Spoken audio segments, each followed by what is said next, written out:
Come one, come all. It's the FFW podcast. I'm here with Cooper Conrad, co-commissioner of mine. Today we're gonna talk about a lot of stuff. A little postseason wrap. Just getting it started. So what are your thoughts on your first pilot season as a commissioner here?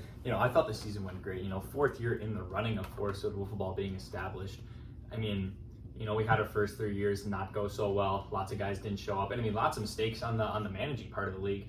In our first real attempt, we had 7 teams, but each team only had 3 guys on it, which led to lots of not being able to show up. Because only 2 guys can come. Now, if only 2 guys can come, now you have a lot of guys to choose from. You got right. 8 or 9 guys on our roster, so it's a lot easier. Yeah, there's the depth there, and I really like the aspect of trading players and picks. Now that's the thing. So just going over my note cards here. What are your thoughts on this MVP race we got going on? The MVP race, it's exciting. I gotta say, at the start of the year, it was so different to what it is now. At the start of the year, there was not a lot of talent in this league.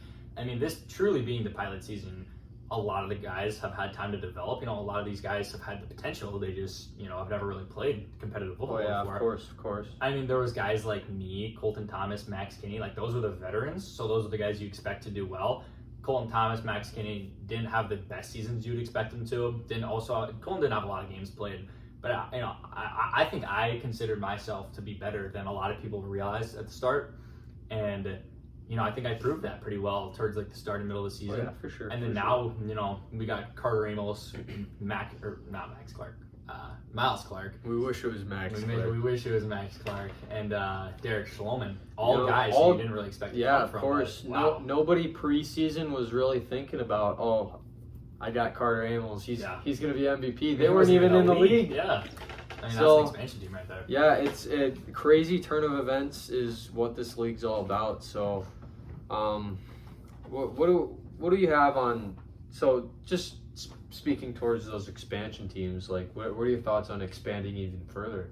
I would love for the end goal to be 8 teams. I think anything past that is a little bit much, but 6 teams, it's a solid spot. But I would love to get to that 8 mark, just so that it's 4 teams in each division, and there's a threat to miss the playoffs. Exactly. Yeah. Just skip with the same postseason that we have with the 6 teams, but 2 don't make it. Yeah. And I think that'd be great. But the worry right now is it's not the amount of people. We have the guys to do it.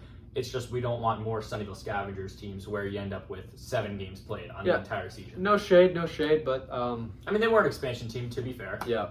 But not a lot of games played there. So you got anything to say? Anything more to add to just any ideas of what your thoughts on the next 3 years for this expansion could be? Next 3 years, the biggest thing that I'm looking at is the money aspect. Hopefully getting some revenue from sponsors, from social medias, and that's all going to be reinvested. I'm thinking maybe even giving a payroll out to guys. It's because think about it, if we can get a couple $1,000s put together just from TikTok revenue, I can give each manager a couple $100 to give their players, and that'll add the aspect of, because currently we have for next year, you have the ability to re-sign with the team. Each manager gets to re-sign 2 guys, and you have the option if you want to re-sign there or not. If you don't want to, you can re-enter the draft.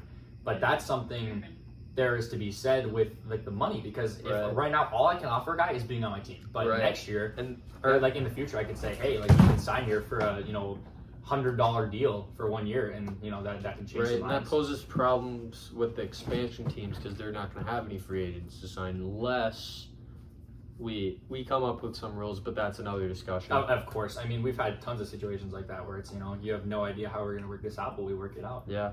So one of my last cards here, it's a silly one. All right. What are your thoughts on Carter Wolter? Man, one of the biggest prospects Forest Wiffle has, not even just an individual organization, but the entire league. He's not even in the league yet. Yeah, the whole league wants a piece of him, but he just will not bite. He doesn't want to come to the league. He's got bigger things to do. He's caught up with the ladies, caught up with all this time between his other sports. What he told me, he would rather go to AWA or MLW. Bigger associations, and I don't really like it. You know, well, I can understand it from a player's idea. You know, if you've never been around this atmosphere that is Forest Wiffle, I can see you wanting to go to the bigger ones. But I mean, you know, 2 years we're gonna be that top dog. Sometimes I look at it as he's biting off a little more than he can chew. That's like top stuff.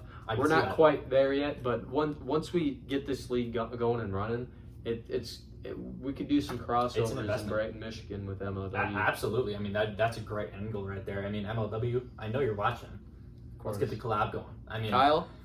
Yeah, and you know, I'd like to say something right now. Actually, I was thinking about this the other day. I think on the pitching front, I think we might have, you know, 1 or 2 guys who could compete in the MLW, maybe play there as a pitcher.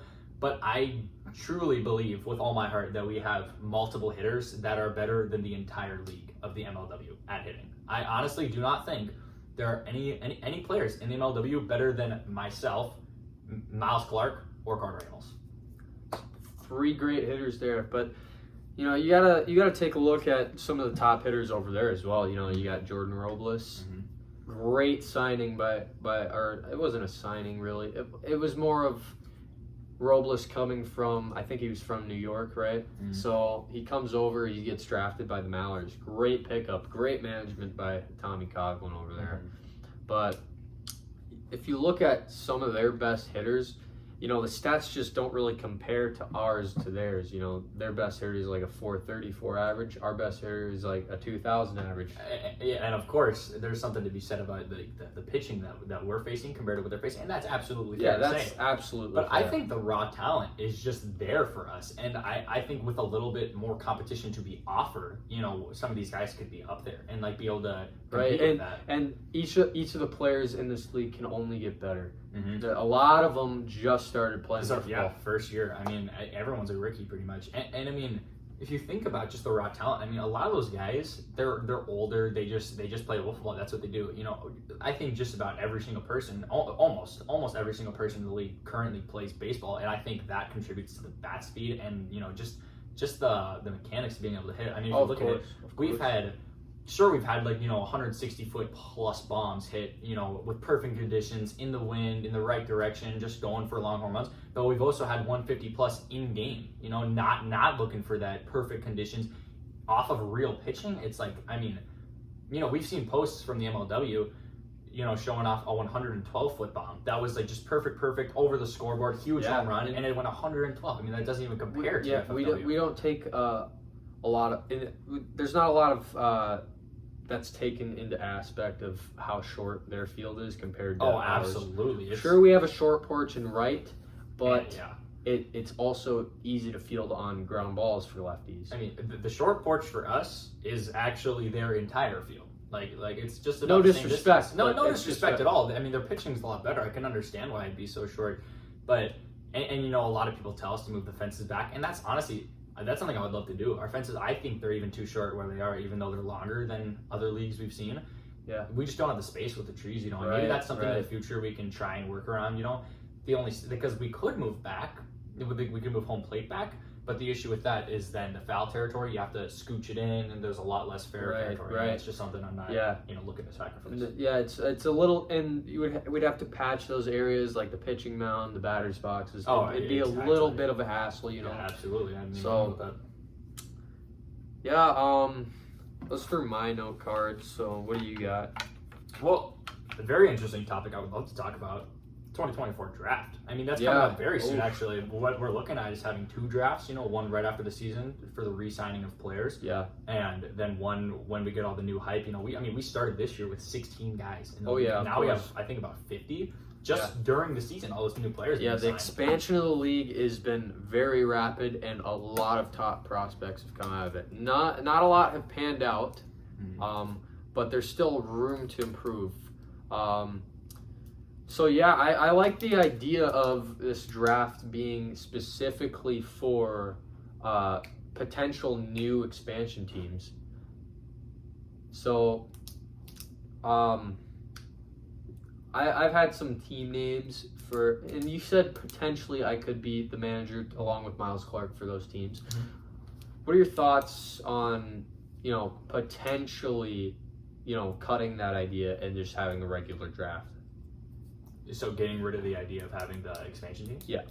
I mean, that's definitely something we've been thinking about. It's a big decision to make because my only worry here is I don't want more, no shade to be thrown, but Sunnyvale Scavengers, Eastern Empire had a combined played games less than the league average. Those two teams combined had less than the league average, which is that's not what we're looking for. We're not looking for more teams to be added that are just going to, show up and play 5 games on a year. And it's going to be difficult for new managers like myself and Miles building team chemistry with guys that we barely know. Absolutely. I mean, of course you do have the aspect of being able to sign, free agents. Because in reality, everyone can be a free agent. Like, exactly. Everyone who's not a captain can choose to go play on your team if this happens.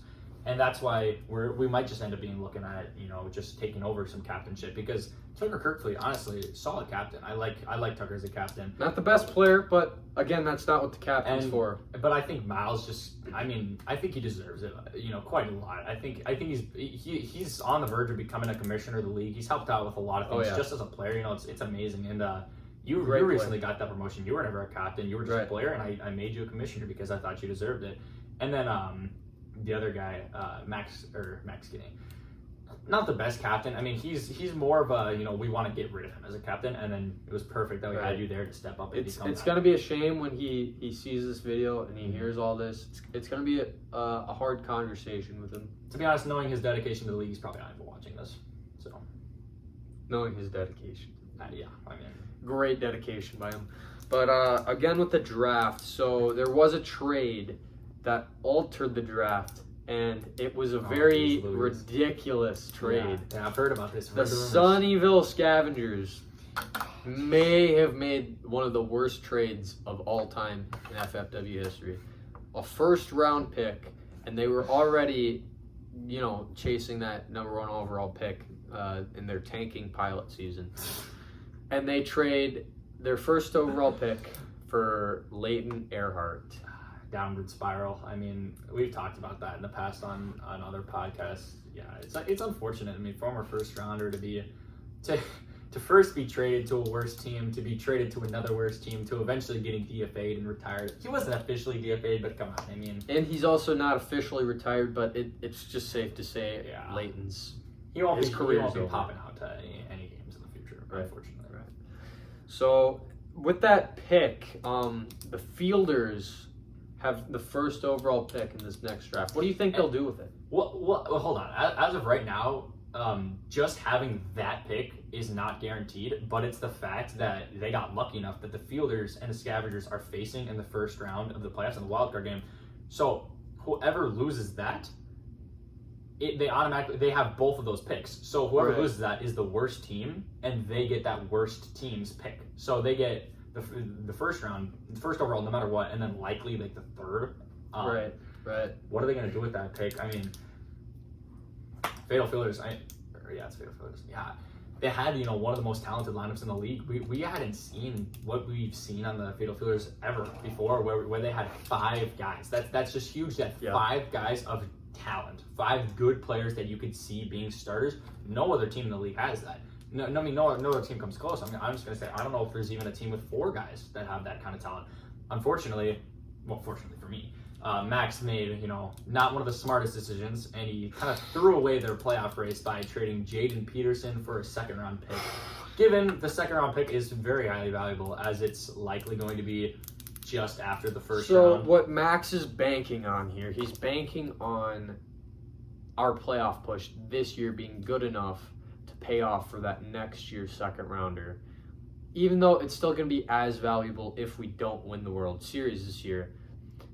What I don't think went through his head is that we'll be able to improve enough to still be as good, if not better, with Jaden on the team. So we didn't need the extra pick. I just don't know what he was thinking. Well, you just said that you think he was banking on you guys going far in the playoffs. I think it was the opposite. And honestly, if I'm a player on that team, honestly, I would not like to see that from a captain. I mean, sure, they were the 5th place. They finished 5th in the league, although because the Eastern Empire didn't finish, they didn't qualify. They finished 4th in the league. So not horrible numbers, but a very skilled team with high potential to go deep in the playoffs. But Max, he didn't agree with that. He thought that you guys were guaranteed elimination right away. So he wanted to trade away some talent to get some draft picks for next year. I mean that's a play you make on a rebuild team. That's a rebuild move right there. And I mean, as a player on that team who wants to win a World Series, I mean, how does that feel to see that your manager's looking for a rebuild? It sucks to see that, considering that we're still technically World Series contenders.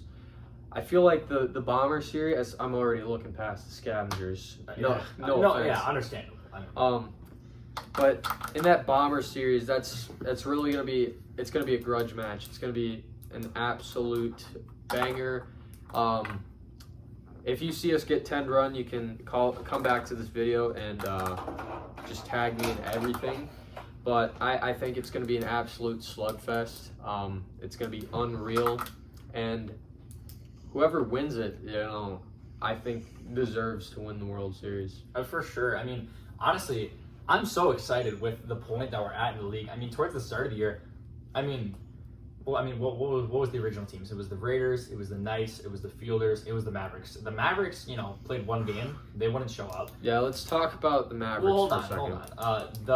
The Fielders, solid team overall, although they were kind of getting smoked by the Raiders right off the start. And the Northern Knights were looking like a terrible team. It's like those four teams, you had one that didn't show up, two bad teams, and one really good team. It didn't look like a good spot. And that's wiffle ball for you. It turns it on its ear, and the Northern Knights are in the CS. Yeah, these days we had a great relocation team. We had a great expansion team. So now we have some more talent in the league.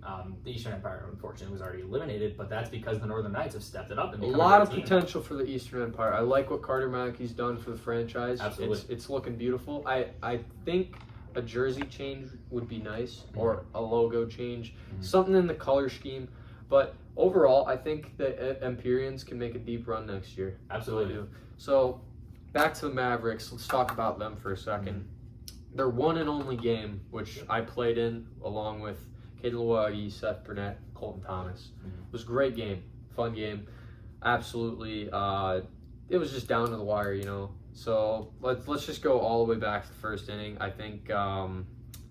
We were starting things off the bats, and we got up like 6-0, something like that.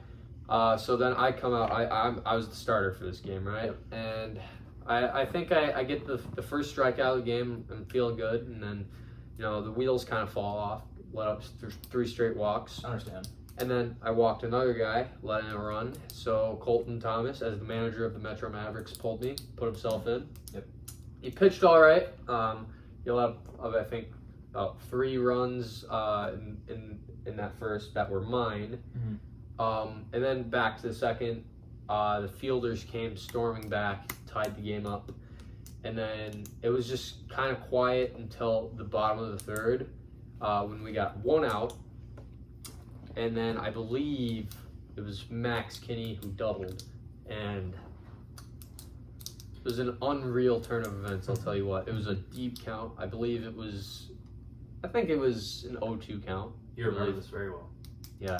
I believe it was an 0-2 count to Grayson Conrad. It was a dangerous hitter at the time. It was very hot. Coming off of, I think it was a 4 home run series against, who'd they play? The Knights. And I gotta give my respect to Colton because he dotted his pitch, but Grayson Conrad, dominant hitter. You can't throw him the riser. That is his pitch, and absolutely. I mean, I've seen that too. I swear, this pitch was at his eyes, and he still hit an absolute moonshot to left field. I mean, one of the biggest walk-offs we've seen in the league. I mean, we don't get too many walk-off homers, and honestly, I mean, that was an exciting game. I was behind the plate watching that game, and honestly, it was great. And I mean, that kind of goes into a question I want to ask you. We've had certain teams that just make great matchups, certain teams that are just electric, certain teams that are just like perfectly matched in skill. And I mean, in the postseason, we can see some of that. I mean, what series are you excited to see? In this postseason, I'm really looking forward to that Knights Raiders series. This CS, it's going to be a big one. I also believe that's going to be a grudge match. The Knights they're coming off hot. Miles Clark is very hot. They got their ace, Aiden Walter. Tucker, I've heard a lot of things about his grass cutter, but I'm more leaning towards Tucker being an overrated player right now, unless he can prove me wrong in the CS. And like I said before, I'm already looking forward past the scavengers with the fielders and the bombers. And I'm really looking forward to that because I think it's going to be an absolute slugfest, just home runs, back to back to back to back. And you know, I don't think the pitching is going to be like insanely good. So that's what I mean. I feel like a lot of guys are going to get on, and a lot of guys are going to come up clutch, and it's just going to be an offensive, just an absolute show. Yeah, that's what I'm going to. And to talk about the scavengers a little bit there. I mean, they played a historic series a while back, and they were on the right end of it. You know, given the Bombers, you know, they were very close to giving them their second series loss of the entire year, or maybe third. I'm not exactly sure what it is right now, but they almost swept them, which absolutely would have been a first for the Bombers, and that was their 1-game win. The Scavengers have won 1 game all year, and it was against the number 2 Blaine Bombers, and they had a close game in the second game.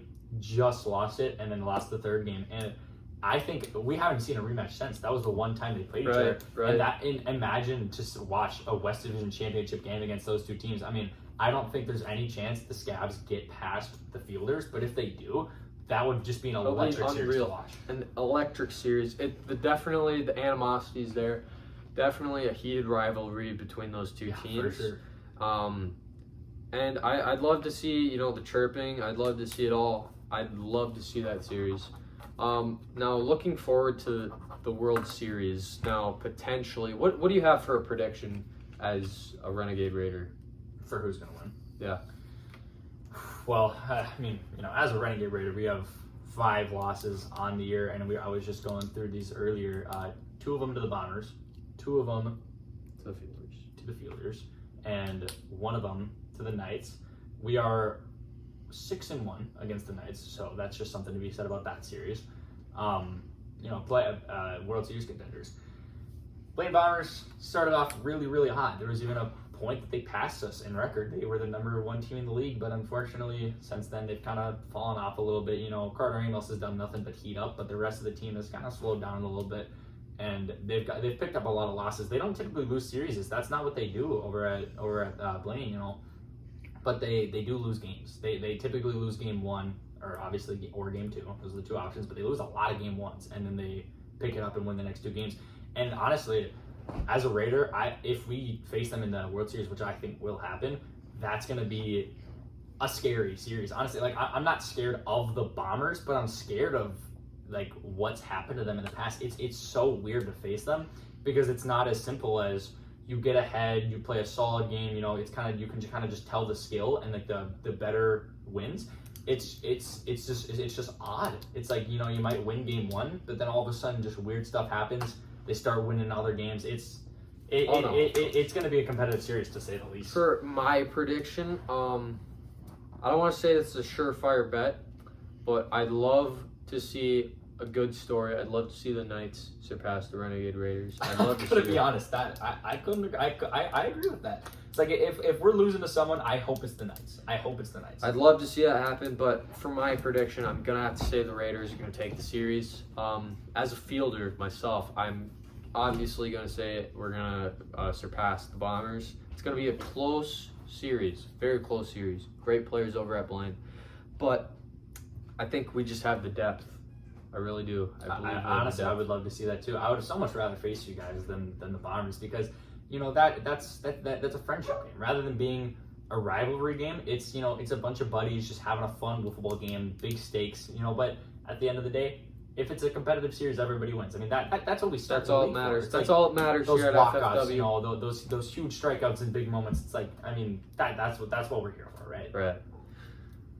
Yeah. Why don't you give me some over and underrated teams and players? Give me some hot takes. All right.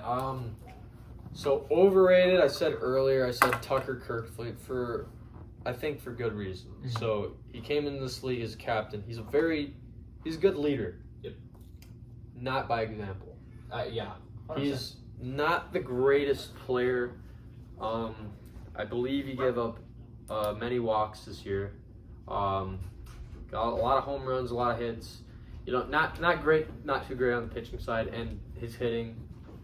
And I mean, we could see success with that. If you look at Jack Noyes, you know, not a great player. I mean, I'm not trying to hate on him, but he's not the most skilled player in his organization. But he's a great leader. That's the thing too. When we look into this league, you know, I think probably one of my most underrated players I have is Jack Stiles. I couldn't agree more. I mean, that was a steal of the draft. I really do believe he's like a dark horse MVP that we don't see in these headlines, you know. Mm-hmm. Nobody says that. Nobody wants it. He gets dwarfed by his teammates. I'm just gonna be honest. That's wild. Yeah, he's a very short hitter. He's a great hitter. I don't know too much on the pitching side, but I believe he's a crafty lefty. Absolutely. That's so, a great way to put it. Yeah, I'd say most overrated player is Tucker Kirkfleet. Most underrated player is Jack Stiles. Now for the middle, I'd say just like rated just right. I'd say that'd be Cooper Conner because everybody can agree that he's just front runner MVP. I could see that. I could say that. Yeah. Properly rated. Yeah, I'd say I'm properly rated, but at the same time, kind of overly hated because a lot of people, you know, they know I'm the best, and I know I'm the best, so I'm fine with saying that. But there's so many guys who will hate on me just for that. They prey on my downfall, and it's hard for sometimes. sure. I mean, if you look back at the home run derby, I mean, you weren't there, but I had multiple guys cheering for me every time I saw me miss, just wanting me to lose. I mean, that's supposed to be a fun event, you know. Yeah, for sure. It wasn't that for me, to be honest. Yeah, for sure. It's not to throw any shade, but that's not what this league is looking for. We're looking for competition, but friendly competition. Yeah, friendly competition. Absolutely. What we're looking for. You know, I'd like to go back to the draft for this year, and I would just like to take a moment to rub in Colton, Tucker, and Max's faces. All three people who run teams that my team is much better than, because you know, first round pick. They all said you drafted a horrible. Yeah. For a first round pick, honestly, I'll admit that it was not great. I mean, at the time, it was a solid pick. Clayton Earhart kind of fell off a little bit, but that was fine because we made the trades to improvise, you know, and pick it back up there. But Jack Stiles, I mean, that was said to be a terrible pick. And great pickup. I mean, he was better. He was better than half the first. Not even half. Exactly. He was better than the most of the first round class. Should have been an all-star. Absolutely. I mean, yeah. Jack Stiles, phenomenal player. I'm so happy I ended up with him. I mean, he's not even a question as to if I'm going to resign him or not. I know I'm going to if he makes that choice. You know, there's a bit of more controversy with some of the other guys on my team with re-signing, but we're not going to get into that today. Oh, no, of course. So, are we going to wrap this up? Anything else you'd just like to add on what your first pilot season, and what do you look to improve for next season? Next year, I'd like to get a better schedule going. Maybe a bit better games. And on my part with the managing like the social media, I'd like to get every single video posted on YouTube. I'd like to stream just about every game. Of course. And yeah, I mean, post a bit more on TikTok, a bit more consistently throughout the whole summer. You know, get some revenue and reinvest into the league. Oh yeah, I totally agree. I feel like with the investments that if Miles gets promoted, I feel like the investments toward making this league an improvement, like getting new balls, like I'd say about like every 2 weeks, so that the re-scuffing doesn't break the balls. Yeah. Get an actual strike zone so that there's no disputes. Even a backstop, we could improve the backstop. Absolutely. I mean, I got tons of things on this list. You know, better like tripods for better camera angles. Yeah. Even in the far future, but you know, hopefully not too far. We can even get like turf mounds and batters boxes. Right, so that'd be beautiful. There's so much that I foresee for FFW that I'm really excited to see how this goes. You know, and I'm glad we could talk about it. This is a great conversation. It's a great. Love you, Mike.